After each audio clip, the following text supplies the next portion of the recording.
Cancer మనకు ఎప్పుడైనా ప్రమాదకరమే. ముదిరిపోతున్న కొద్దీ ప్రాణాంతకంగా పరిణమిస్తాయి. ఏ కారణం లేకుండా వచ్చిపడే క్యాన్సర్లు కొన్నైతే మరికొన్ని మన అలవాట్లు, వ్యసనాల మూలంగా వచ్చిపడుతూ ఉంటాయి. నోటిలో కనిపించే క్యాన్సర్లు అలాంటివే. చుట్ట, బీడి, సిగరెట్, పాన్, జర్దా, కిడ్లీ వంటి అలవాట్ల కారణంగా నోటిలో క్యాన్సర్లకు బీజాలు పడుతుంటాయి. నిర్లక్ష్యం చేస్తే ప్రాణాంతకంగా పరిణమించే నోటి క్యాన్సర్ల విషయంలో మనకు ఎలాంటి అవగాహన అవసరమో, నోటిలో క్యాన్సర్లకు ఎలాంటి చికిత్స తీసుకోవాలో డాక్టర్ని అడిగి ఇప్పుడు తెలుసుకుందాం.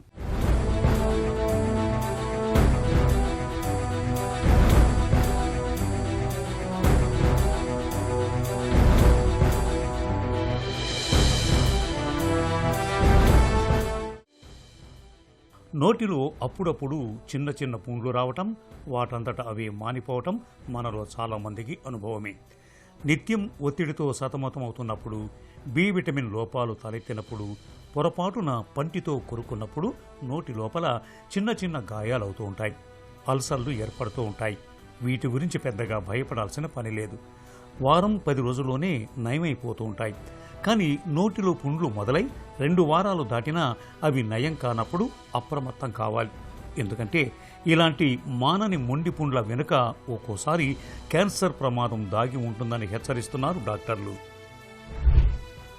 ఓరల్ క్యాన్సర్ అంటే మనం జనరల్గా నోటి క్యాన్సర్ అని వింటాం కదా. నోటి క్యాన్సర్ అంటే నోట్లో పలు భాగాల్లో, అంటే కనుక నోట్లో నాలుక మీద కానీ, బుగ్గల్లో కానీ, అంగట్లో కానీ, ఫ్లోర్ ఆఫ్ ద మౌత్లో కానీ వచ్చే క్యాన్సర్ని నోటి క్యాన్సర్ అంటాం. దీనిలో మెయిన్గా ఓరల్ స్క్వామస్ సెల్ కార్సినోమా అనే ఫామ్లో జనరల్గా నోటి క్యాన్సర్ వస్తుంది.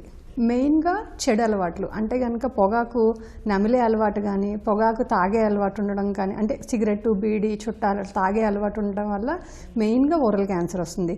ఇది కాకుండా ఒక్కొక్కసారి హెచ్పివి వైరస్ అని వైరస్ వల్ల కూడా ఓరల్ క్యాన్సర్ రావచ్చు.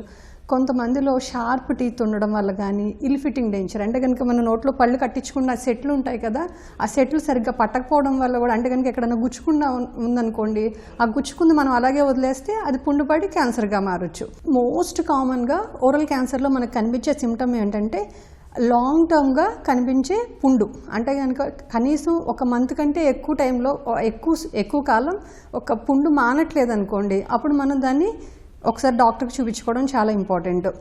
ఈ నోటిలో మానకుండా ఉండే పుండులతో పాటు ఇంకొకటి ఏంటంటే పొటెన్షియల్లీ మాలిగ్నెంట్ డిజార్డర్స్ అంటాం. అంటే కనుక క్యాన్సర్కి ముందు స్టేజ్లో నోట్లో తెల్లటి కానీ, తెలుపు ఎరుపు కలిపిన మచ్చలు కానీ, లేకపోతే నోరు సరిగ్గా తెరవలేకపోవడం అలాంటి లక్షణాలు కనపడతాయి. అలా ఉన్నప్పుడు కూడా మనం ఒకసారి డాక్టర్ని సంప్రదించాలి. నోటిలో క్యాన్సర్ పుండ్లకు పొగాకు, గుట్కా, ఖైనీ ఈ అలవాట్లే ప్రధాన కారణాలు. అయితే నోటిలో వచ్చే ప్రతి పుండు క్యాన్సర్ కాదు. కానీ కొన్ని పుండ్లు క్యాన్సర్కు హెచ్చరిక కావచ్చు. సాధారణంగా కనిపించే మౌత్ అల్సర్ పరిమాణంలో చిన్నగా ఉంటుంది. పుండు నొప్పిగా ఉంటుంది. 1-2 వారాల్లో నయమవుతుంది. క్యాన్సర్కు సంబంధించిన పుండైతే అది పెద్దగా పెరుగుతూ ఉంటుంది. నొప్పి లేకపోవచ్చు. ముట్టుకుంటే గట్టిగా తగులుతూ ఉంటుంది. పుండు అంచులు అసమానంగా ఉంటాయి. అప్పుడప్పుడు రక్తస్రావం ఉంటుంది. నెలల తరబడి మానకుండా ఉంటుంది.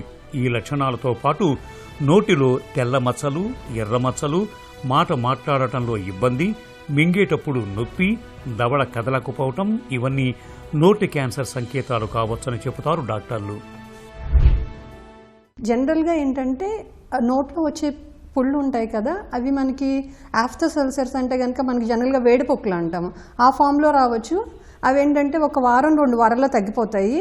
అలాగే ఒక్కొక్కసారి నోట్లో దెబ్బలు తగ్గడం వల్ల పుళ్ళు వస్తాయి. ఈ పుళ్ళు ఏంటంటే మనకు నొప్పి ఉంది, కానీ క్యాన్సర్లో పెద్ద పుండు ఫామ్ అయిపోయినా సరే మనకు పెద్దగా నొప్పి తెలియదు. అసలు ఇది నొప్పి లేకపోవడం అనేది ఒక మెయిన్ కాజ్ అనమాట. డాక్టర్ దగ్గరికి తొందరగా పేషెంట్ రాకపోవడాన్ని నెగ్లెక్ట్ చేయడానికి కాజ్.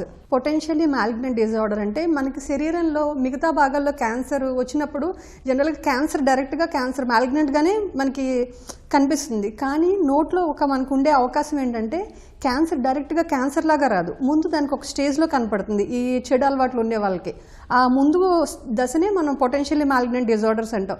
వీటిలో మెయిన్గా మనం చూసేది 2 రకాలు ఉంటాయి. ఒకటి ఏంటంటే లూకోప్లేకియా, అంటే కనుక సిగరెట్టు, బీడి, చుట్ట ఈ తాగే వల్ల ఏంటంటే ముందు నోట్ లోపల తెలుపు ఎరుపు మచ్చలు కనపడతాయి. ఈ మచ్చలు నిదానంగా ఏదో ఒక పార్ట్లో, ఆ మచ్చలో ఒక పార్ట్ క్యాన్సర్గా మారుతుంది. అలాగే గుట్కాలు నవిలే అలవాటు ఉన్న వల్ల ఏంటంటే లోపల నోట్ లోపల మజిల్స్ అన్ని టైటన్ అయిపోతాయి. టైటన్ అయిపోవడం వల్ల నోరు సరిగ్గా తెరవలేకపోతారు. మింగుడు పట్టడం కూడా కష్టంగా ఉంటుంది.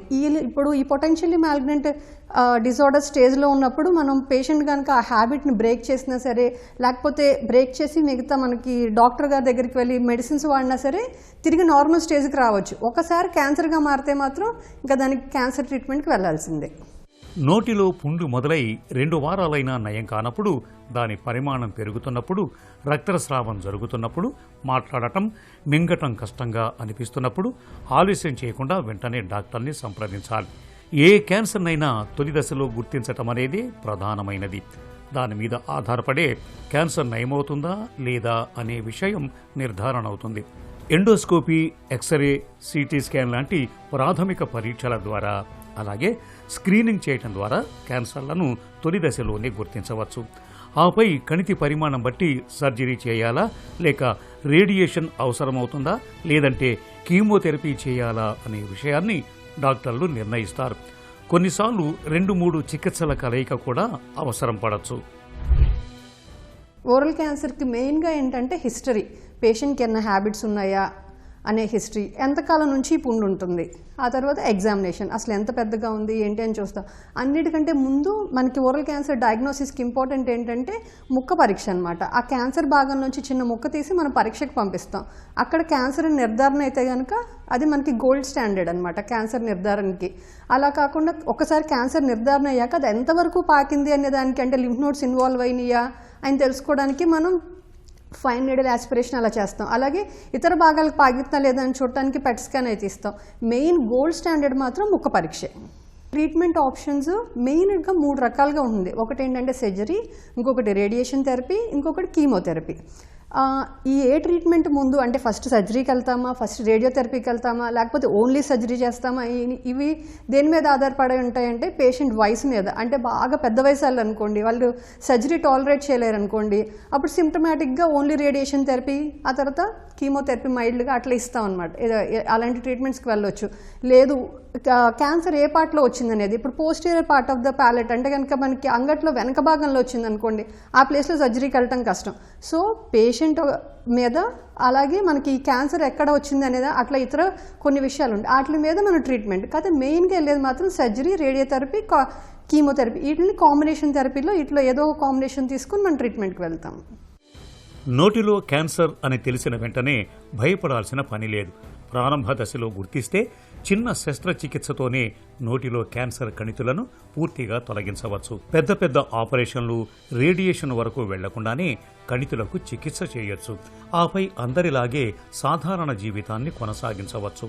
ఇక నోటిలో క్యాన్సర్లను నివారించుకోవటం అన్నది మన చేతుల్లోనే ఉంది. అన్నిటికంటే ముఖ్యంగా పొగాకు ఉత్పత్తులకు దూరంగా ఉండాలి. మద్యం జోలికి వెళ్లకూడదు. ఈ జాగ్రత్తలు నోటి క్యాన్సర్ ప్రమాదాన్ని చాలా వరకు నివారిస్తాయి.